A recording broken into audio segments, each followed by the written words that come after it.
Bonjour à toutes et à tous et bienvenue dans le magazine Ma Com Comme Sungo. Aujourd'hui, je reçois Fabien Schenig, qui est maire d'Aspac et également vice-président en charge de l'environnement. Oui, bonjour Quentin. Effectivement, nous sommes là pour parler de l'environnement, en sachant que l'environnement, c'est quelque chose qui est propre à chacun.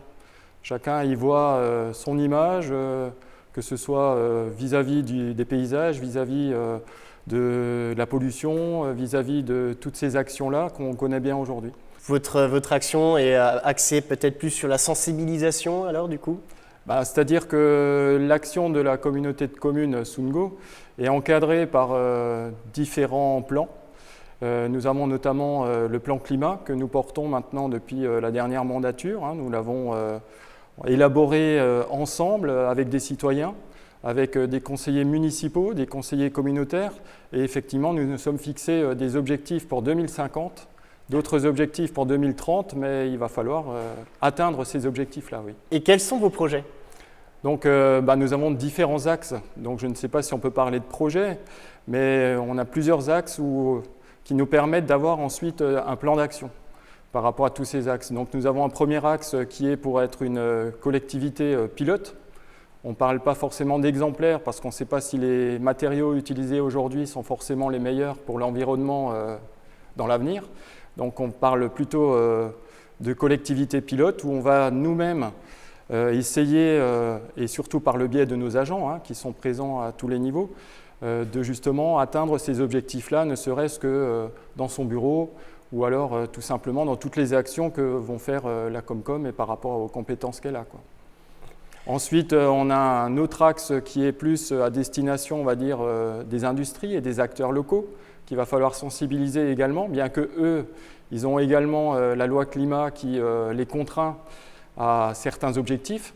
Ensuite, nous avons, on va essayer de produire plus d'énergie renouvelable. Il faut qu'on trouve un moyen de ne plus utiliser d'énergie fossile. Et le quatrième axe est effectivement la sensibilisation du public.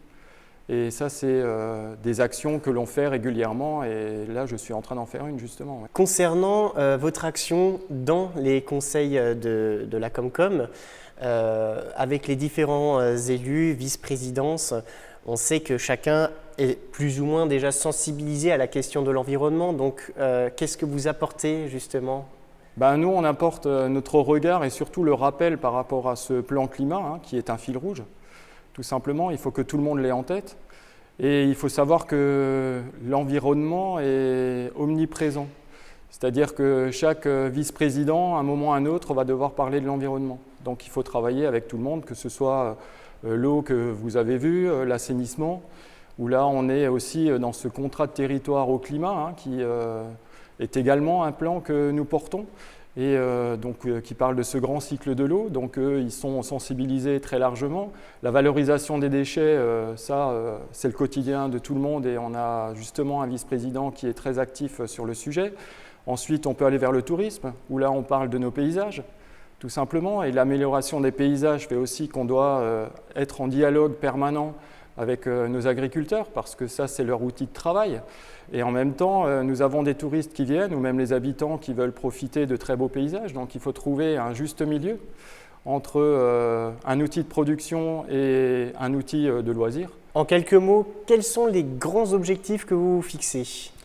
Les objectifs, c'est de diminuer un maximum les gaz à effet de serre, de diminuer les polluants, tout simplement, et surtout d'augmenter toute la filière énergie renouvelable pour avoir justement une énergie plus verte et plus acceptable, et surtout qui soit acceptée par l'environnement. Merci à vous d'avoir pris le temps de répondre à mes questions. Et quant à vous, je vous donne rendez-vous pour notre prochain magazine qui portera sur le thème du patrimoine bâti. Allez, à tout bientôt!